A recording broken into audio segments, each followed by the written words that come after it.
ये बातें तभी होती हैं तो दुनिया देख रही होती है। अब हम अपना कुछ भी सोचते रहें, दुनिया देख रही है क्या हुआ है, दुनिया ने अपने नतीजे निकाल लिए हैं कि क्या हुआ है। और अच्छा देखिए, मैं आपको एक मज़ेदार बात बताऊं, ये एक बहुत इंपॉर्टेंट बात है।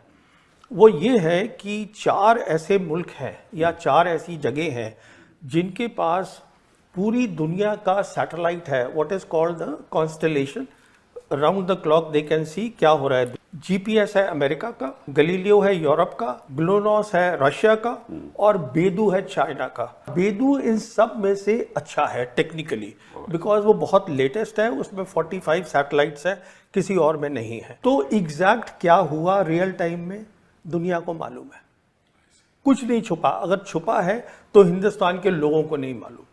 अब आप ये कहना कि हमने उनका वहाँ पर जाके अंदर वो उसको एक वो एयर स्ट्रिप्स को हमने कर, ठीक है, दैट्स फाइन, वो भी क्लेम कर रहे हैं हमने कर दिया। Key thing was the air war, आपने वो शुरू करी जंग, पर देखिए आगे क्या हुआ। लेसन दोनों सीख चुके हैं, आपने उसको पॉज किया है अभी ऑपरेशन को, प्राइम मिनिस्टर ने। इसका मतलब ये है कि पॉज का है कि अब दोनों को अपनी जो लिमिटेशंस है उसकी तैयारी करनी है। पाकिस्तान जल्दी से कर लेगा क्योंकि चीन उसको सब कुछ देगा। वो अब रिपोर्ट आ रही है कि वो आधे पैसे पे देगा, मैं कहता हूँ वो फ्री देगा, वो कोई पैसे नहीं लेगा, उससे हम घूमते रहेंगे। पहली बात तो ये है। दूसरी बात क्या है, आपने ये न्यू नॉर्मल जो क्रिएट करा है वो इतना डेंजरस है कि जो वॉर का थ्रेशोल्ड है वो बिल्कुल नीचे आ गया है। क्योंकि अब आप क्या कह रहे हैं न्यू नॉर्मल के अंदर कि आप मिसाइल फायर कर सकते हैं एक दूसरे के अंदर। सवाल ये है कि अगर आप कुछ भी करेंगे एक्ट ऑफ वॉर, देखिए अब आप एक्ट ऑफ वॉर की बात कर रहे हैं, 2019 में क्या हुआ था। 2019 में जब हमने ऑपरेशन किया था बालाकोट का, अगले दिन उन्होंने ऑपरेशन स्विफ्ट रिटॉर्ट किया, मिलिट्री टारगेट्स करे। हमारी एयरफोर्स ने बोला publicly that this was an act of war, कुछ किया कुछ नहीं। तो ये कहने और करने में फर्क होता है। ये जो हुआ है इससे हमारी एयरफोर्स की लिमिटेशंस एक्सपोज हो गई हैं। इसमें पॉज है, डेंजरसली लो थ्रेशोल्ड आ गया है, और मैं समझता हूँ जॉन सी भी whichever side gets ready first they will lift the pause. देखिए आपको जंग 2 जगह लड़नी होगी। जो पाकिस्तान है वो पाकिस्तान अकेला नहीं है। It is what I have been calling for so many years, this is a one front reinforced war. China उसके साथ खड़ा है, सिर्फ हाथ नहीं दिखा रहा है। एक तो ये हो गया आपका। दूसरी जंग आपकी होगी कश्मीर के अंदर। जहाँ तक उनका ताल्लुक है, चाइना का ताल्लुक है, वो ये इंश्योर करेंगे जो आपकी एयरफोर्स है वो तकसीम रहेगी, पर वो कुछ करेंगे नहीं। वो सिर्फ अपनी एक्टिविटी जो है वो बढ़ा देंगे, लड़ाई नहीं लड़ेंगे आपके साथ। वो आपको अपने लेवल का समझते ही नहीं है। और सब ये इससे एक और बात निकली, अब पूरी जो दुनिया है, अब हम कह रहे हैं कि साहब हम हाइफनेट हो गए हैं, हिंदुस्तान पाकिस्तान। आप खुद ही तो करते रहते हैं सारा टाइम। परमाणु शक्ति को इतनी अहमियत नहीं देनी चाहिए मैं समझता हूँ, क्योंकि कोई इतनी जल्दी न्यूक्लियर वेपन्स यूज़ नहीं करेगा। Conventional capabilities matter. जो जंग होती है कन्वेंशनल कैपेबिलिटीज़ मैटर, और उसमें वो दुनिया ने देख लिया है कि हमारे वो कॉम्पिटिटर हैं, वो हमसे कम बिल्कुल नहीं। एक काउंटर टेररिज्म स्ट्रैटेजी नाम की कोई चीज़ नहीं होती मेरी सोच में। सॉरी, मैं बताता हूँ क्यों। 35 साल जब ये प्रॉब्लम शुरू हुई थी, ये प्रॉब्लम क्यों चलती रही है, क्योंकि हमारे पास कभी credible conventional war fighting capabilities थी ही नहीं। मिसाल के तौर पर चीन ईस्ट लद्दाख में बैठा है, हम क्या उसको बाहर फेंक सकते हैं? नहीं फेंक सकते। जब पाकिस्तान को लगता ही नहीं है कि आपके पास लड़ाई की काबिलियत है तो वो क्या करेगा? और काउंटर टेरर तो आप अपने एरिया में कर रहे हैं ना, यहाँ पे फेंस लगा के आप करते रहिए, 35 साल और करते रहिए। नहीं हो रहा है। मैं यही आपसे अर्ज करना चाहता था। उन्होंने अपना डिफेंस बजट 20% बढ़ा दिया है, चीन उनके साथ है, पाकिस्तान कहीं नहीं जा रहा। ये जब मैं पैदा हुआ था तभी से सुन रहा था कि पाकिस्तान जो है वो टूटने वाला है। पाकिस्तान मेरे हिसाब से आज जियोपॉलिटिकल प्रोफाइल पाकिस्तान का बढ़ गया है। मेरे हिसाब से आज चीन साउथ एशिया पे छा गया है। अगर वो छा गया है, उनका इस्लामिक पार्टनर इसमें पाकिस्तान है। पाकिस्तान है जो कि अरब और मुस्लिम कंट्रीज़ के साथ बहुत कुछ कर सकता है। मैं ये बात बिल्कुल मानता हूँ और पाकिस्तानी भी मानते हैं। उनकी गवर्नेंस में प्रॉब्लम है, there is no doubt about it. और मैं एक और आपसे ये बात कहूँ कि उनकी तैयारी हमसे पहले होगी और मेरे हिसाब से they will be ready much faster ये पॉज हटाने के लिए। तो मैं समझता हूँ आप ये मान के चलिए कि after 1 year we are heading for a big trouble. ये इतना आसान काम नहीं है जो हमने किया है, ये ऑपरेशन सिंदूर, कि हम घुस के मारेंगे, घर में घुस के मारेंगे। You expose completely the limitations of the air force, जो आपकी मेन फोर्स है। आपने 2019 में की, आपने अब करी, तो अब आपके पास कहाँ जाएंगे आप सामान लेने के लिए? वो जल्दी से तैयारी करेगा। वो पाकिस्तान कहीं नहीं जा रहा है। मेन बात बहुत सीधी सी है, we need peace, peace for development, peace for deterrence building, peace for war fighting capability.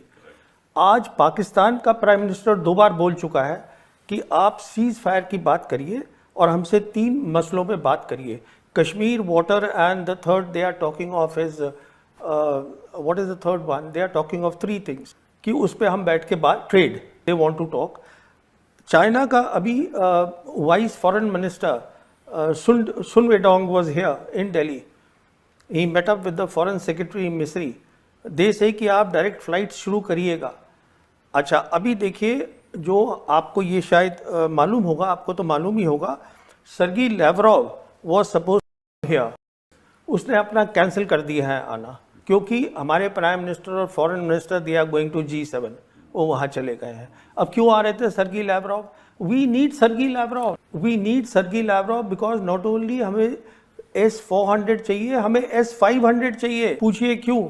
वो इसलिए चाहिए क्योंकि चाइना हाइपरसोनिक मिसाइल्स देगा पाकिस्तान को, जिसको हम बोलते हैं DF-17 with the hypersonic glide vehicles, they will give it to them. उसका हमारे पास कोई हल नहीं है। वो आप देख लीजिए क्या हो रहा है ईरान और इजराइल के बीच में। What I am saying is कि ये ना एक टेंडेंसी है टू से कि हमारा जो एडवर्सरी है वो हमसे कमज़ोर है, उसको अंडर एस्टिमेट करना। वो कमज़ोर नहीं है बिल्कुल, और ना वो इम्प्लोड हो रहा है, कुछ नहीं हो रहा है। अगर खतरा है तो आपको खतरा है। हम ग्लोबल साउथ कंट्री है, we are a global south country. हमें पीस चाहिए। हमारे 80 करोड़ लोग जो है वो गरीब है, उनके पास चाइना से बात करिए, पाकिस्तान से, चाइना से क्यों नहीं बात करते हैं? क्या प्रॉब्लम है हमारी चाइना से? हमारी मेन प्रॉब्लम चाइना ये है जो अमेरिका की है कि we cannot digest, we cannot accept a successful China. हमारी मेन प्रॉब्लम चाइना से ये है, एक कामयाब मुल्क है जिसको हम एक्सेप्ट नहीं कर रहे हैं। देखिए, एक मिनट, मैं let me just finish this point. If you see the 36 dynasties of China, एक को छोड़ के all the dynasties they built and rebuilt the great wall of China. देखिए, कश्मीर की आप जो भी कह लीजिए कि यह हमारा हो गया, कश्मीर जो ओरिजिनल कश्मीर है उस पर आज चाइना भी बैठा हुआ है, पाकिस्तान भी बैठा हुआ है। ये भी हकीकत है कि यूएन में 1948 रेजोल्यूशन था, वो भी एक हकीकत है। उसका मायना ये है कि जो उनका डिफेंस मिनिस्टर है पाकिस्तान का, ख्वाजा आसिफ, उसने 4 दिन पहले बयान दिया है, ये सुनिएगा इस बात को। 4 दिन पहले उसने ये कहा है कि हम लाइन ऑफ कंट्रोल को अब सीज फायर लाइन बोलना चाहते हैं। इसका मैं इम्प्लीकेशन 1 मिनट आपको बताता हूँ। लाइन ऑफ कंट्रोल जब बनी थी शिमला एग्रीमेंट में, इसमें 2 चीज़ें थी। पहली थी दिस वाज बायलैटरल। दूसरी चीज़ इसमें क्या थी, वो क्लियरली लिखी हुई है कि neither side will use force to change the line. इसका मतलब ये हुआ कि आप टैक्टिकली उसको हिला सकते थे, जो हम हिलाते रहे हैं। कभी हम उनकी एक पोस्ट ले लेते हैं, हमारी ले लेते हैं। If now they are saying we want to go back to the UN resolution and the ceasefire line, उसका इम्प्लीकेशन सीधा है they are preparing for attack on Kashmir. मैं आपसे पहले भी बात कर चुका हूं, मैं तो ये भी मानने को तैयार नहीं था कि हम ऐसी कुछ हरकत करेंगे ऑपरेशन सिंदूर में कि we will actually cross their air space. मेरे को तो लग रहा था कि हमारी जो सिक्योरिटी टीम है, टॉप सिक्योरिटी टीम सरकार की, वो सोचे कि इसका इम्प्लीकेशन क्या है। तो मुझे खुद बहुत अजीब सा लगा कि आप ऐसे कैसे काम कर रहे हैं, रियलाइजिंग फुली वेल कि आप जो है you are playing their game. ये बातें तभी होती हैं तो दुनिया देख रही होती है। अब हम अपना कुछ भी सोचते रहें, दुनिया देख रही है क्या हुआ है। दुनिया ने अपने नतीजे निकाल लिए हैं कि क्या हुआ है। और अच्छा देखिए, मैं आपको एक मज़ेदार बात बताऊं, ये एक बहुत इंपॉर्टेंट बात है। वो ये है कि 4 ऐसे मुल्क हैं या 4 ऐसी जगह हैं जिनके पास पूरी दुनिया का सैटेलाइट है, what is called the constellation, round the clock they can see क्या हो रहा है। जीपीएस है अमेरिका का, गलीलियो है यूरोप का, ग्लोनॉस है रशिया का और बेदू है चाइना का। बेदू इन सब में से अच्छा है टेक्निकली, बिकॉज वो बहुत लेटेस्ट है, उसमें 45 सैटेलाइट्स है, किसी और में नहीं है। तो एग्जैक्ट क्या हुआ रियल टाइम में दुनिया को मालूम है, कुछ नहीं छुपा। अगर छुपा है तो हिंदुस्तान के लोगों को नहीं मालूम। अब आप ये कहना कि हमने उनका वहाँ पर जाके अंदर वो उसको एक वो एयर स्ट्रिप्स को हमने कर, ठीक है, दैट्स फाइन, वो भी क्लेम कर रहे हैं हमने कर दिया। Key thing was the air war, आपने वो शुरू करी जंग, पर देखिए आगे क्या हुआ। लेसन दोनों सीख चुके हैं, आपने उसको पॉज किया है अभी ऑपरेशन को, प्राइम मिनिस्टर ने। इसका मतलब ये है कि पॉज का है कि अब दोनों को अपनी जो लिमिटेशंस है उसकी तैयारी करनी है। पाकिस्तान जल्दी से कर लेगा क्योंकि चीन उसको सब कुछ देगा। वो अब रिपोर्ट आ रही है कि वो आधे पैसे पे देगा, मैं कहता हूँ वो फ्री देगा, वो कोई पैसे नहीं लेगा, उससे हम घूमते रहेंगे। पहली बात तो ये है। दूसरी बात क्या है, आपने ये न्यू नॉर्मल जो क्रिएट करा है वो इतना डेंजरस है कि जो वॉर का थ्रेशोल्ड है वो बिल्कुल नीचे आ गया है। क्योंकि अब आप क्या कह रहे हैं न्यू नॉर्मल के अंदर कि आप मिसाइल फायर कर सकते हैं एक दूसरे के अंदर। सवाल ये है कि अगर आप कुछ भी करेंगे एक्ट ऑफ वॉर, देखिए अब आप एक्ट ऑफ वॉर की बात कर रहे हैं, 2019 में क्या हुआ था। 2019 में जब हमने ऑपरेशन किया था बालाकोट का, अगले दिन उन्होंने ऑपरेशन स्विफ्ट रिटॉर्ट किया, मिलिट्री टारगेट्स करे। हमारी एयरफोर्स ने बोला publicly that this was an act of war, कुछ किया कुछ नहीं। तो ये कहने और करने में फर्क होता है। ये जो हुआ है इससे हमारी एयरफोर्स की लिमिटेशंस एक्सपोज हो गई हैं। इसमें पॉज है, डेंजरसली लो थ्रेशोल्ड आ गया है, और मैं समझता हूँ जॉन सी भी whichever side gets ready first they will lift the pause. देखिए आपको जंग 2 जगह लड़नी होगी। जो पाकिस्तान है वो पाकिस्तान अकेला नहीं है। It is what I have been calling for so many years, this is a one front reinforced war. China उसके साथ खड़ा है, सिर्फ हाथ नहीं दिखा रहा है। एक तो ये हो गया आपका। दूसरी जंग आपकी होगी कश्मीर के अंदर। जहाँ तक उनका ताल्लुक है, चाइना का ताल्लुक है, वो ये इंश्योर करेंगे जो आपकी एयरफोर्स है वो तकसीम रहेगी, पर वो कुछ करेंगे नहीं। वो सिर्फ अपनी एक्टिविटी जो है वो बढ़ा देंगे, लड़ाई नहीं लड़ेंगे आपके साथ। वो आपको अपने लेवल का समझते ही नहीं है। और सब ये इससे एक और बात निकली, अब पूरी जो दुनिया है, अब हम कह रहे हैं कि साहब हम हाइफनेट हो गए हैं, हिंदुस्तान पाकिस्तान। आप खुद ही तो करते रहते हैं सारा टाइम। परमाणु शक्ति को इतनी अहमियत नहीं देनी चाहिए, मैं समझता हूँ, क्योंकि कोई इतनी जल्दी न्यूक्लियर वेपन्स यूज़ नहीं करेगा। Conventional capabilities matter. जो जंग होती है कन्वेंशनल कैपेबिलिटीज़ मैटर, और उसमें वो दुनिया ने देख लिया है कि हमारे वो कॉम्पिटिटर हैं, वो हमसे कम बिल्कुल नहीं। एक काउंटर टेररिज्म स्ट्रैटेजी नाम की कोई चीज़ नहीं होती मेरी सोच में। सॉरी, मैं बताता हूँ क्यों। 35 साल जब ये प्रॉब्लम शुरू हुई थी, ये प्रॉब्लम क्यों चलती रही है? क्योंकि हमारे पास कभी credible conventional war fighting capabilities थी ही नहीं। मिसाल के तौर पर चीन ईस्ट लद्दाख में बैठा है, हम क्या उसको बाहर फेंक सकते हैं? नहीं फेंक सकते।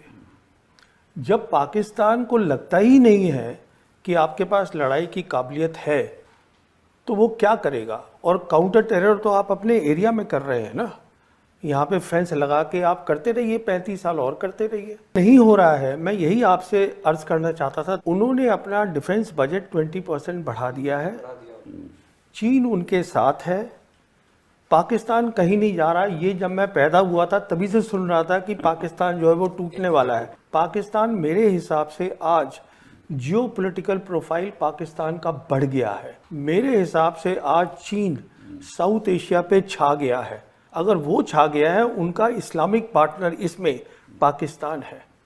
पाकिस्तान है जो कि अरब और मुस्लिम कंट्रीज़ के साथ बहुत कुछ कर सकता है। मैं ये बात बिल्कुल मानता हूँ और पाकिस्तानी भी मानते हैं। उनकी गवर्नेंस में प्रॉब्लम है, there is no doubt about it. और मैं एक और आपसे ये बात कहूँ कि उनकी तैयारी हमसे पहले होगी, और मेरे हिसाब से they will be ready much faster ये पॉज हटाने के लिए।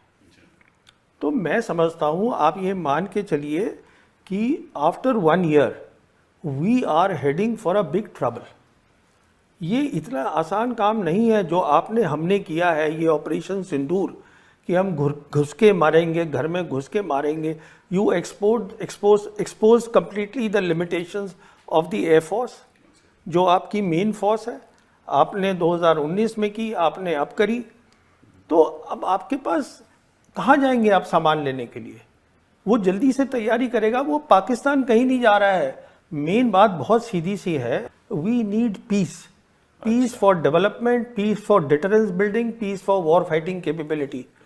आज पाकिस्तान का प्राइम मिनिस्टर 2 बार बोल चुका है कि आप सीज फायर की बात करिए और हमसे 3 मसलों पे बात करिए, Kashmir, water and the third they are talking of is what is the third one, they are talking of 3 things कि उस पे हम बैठ के बात, trade they want to talk.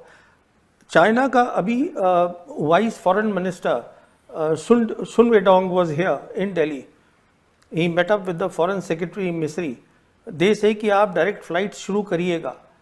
अच्छा, अभी देखिए, जो आपको ये शायद मालूम होगा, आपको तो मालूम ही होगा, Sergei Lavrov was suppose here, उसने अपना कैंसिल कर दिया है आना, क्योंकि हमारे प्राइम मिनिस्टर और foreign minister they are going to G7, वो वहाँ चले गए हैं। अब क्यों आ रहे थे Sergey Lavrov?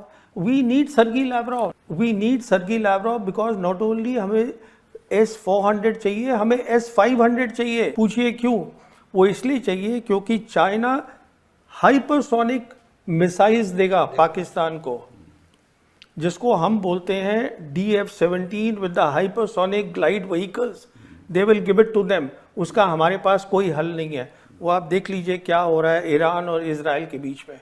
What I am saying is कि ये ना एक टेंडेंसी है टू से कि हमारा जो एडवर्सरी है वो हमसे कमज़ोर है, उसको अंडर एस्टिमेट करना। वो कमज़ोर नहीं है बिल्कुल, और ना वो इम्प्लोड हो रहा है, कुछ नहीं हो रहा है। अगर खतरा है तो आपको खतरा है। हम ग्लोबल साउथ कंट्री है, we are a global south country. हमें पीस चाहिए। हमारे 80 करोड़ लोग जो हैं वो गरीब हैं, उनके पास चाइना से बात करिए, पाकिस्तान से, चाइना से क्यों नहीं बात करते हैं? क्या प्रॉब्लम है हमारी चाइना से? हमारी मेन प्रॉब्लम चाइना ये है जो अमेरिका की है कि we cannot digest, we cannot accept a successful China. हमारी मेन प्रॉब्लम चाइना से ये है, एक कामयाब मुल्क है जिसको हम एक्सेप्ट नहीं कर रहे हैं। देखिए, एक मिनट, मैं let me just finish this point. If you see the 36 dynasties of China, एक को छोड़ के all the dynasties they built and rebuilt the great wall of China. देखिए, कश्मीर की आप जो भी कह लीजिए कि यह हमारा हो गया, कश्मीर जो ओरिजिनल कश्मीर है उस पर आज चाइना भी बैठा हुआ है, पाकिस्तान भी बैठा हुआ है। ये भी हकीकत है कि यूएन में 1948 रेजोल्यूशन था, वो भी एक हकीकत है। उसका मायना ये है कि जो उनका डिफेंस मिनिस्टर है पाकिस्तान का, ख्वाजा आसिफ, उसने 4 दिन पहले बयान दिया है, ये सुनिएगा इस बात को। 4 दिन पहले उसने ये कहा है कि हम लाइन ऑफ कंट्रोल को अब सीज फायर लाइन बोलना चाहते हैं। इसका मैं इम्प्लीकेशन 1 मिनट आपको बताता हूँ। लाइन ऑफ कंट्रोल जब बनी थी शिमला एग्रीमेंट में, इसमें 2 चीज़ें थी। पहली थी दिस वाज बायलैटरल, दूसरी चीज़ इसमें क्या थी वो क्लियरली लिखी हुई है कि neither side will use force to change the line. इसका मतलब ये हुआ कि आप टैक्टिकली उसको हिला सकते थे, जो हम हिलाते रहे हैं। कभी हम उनकी एक पोस्ट ले लेते हैं, हमारी ले लेते हैं। If now they are saying we want to go back to the UN resolution and the ceasefire line, उसका इम्प्लीकेशन सीधा है they are preparing for attack on Kashmir. मैं आपसे पहले भी बात कर चुका हूं, मैं तो ये भी मानने को तैयार नहीं था कि हम ऐसी कुछ हरकत करेंगे ऑपरेशन सिंदूर में कि we will actually cross their air space. मेरे को तो लग रहा था कि हमारी जो सिक्योरिटी टीम है, टॉप सिक्योरिटी टीम सरकार की, वो सोचे कि इसका इम्प्लीकेशन क्या है। तो मुझे खुद बहुत अजीब सा लगा कि आप ऐसे कैसे काम कर रहे हैं, रियलाइजिंग फुली वेल कि आप जो है you are playing their game.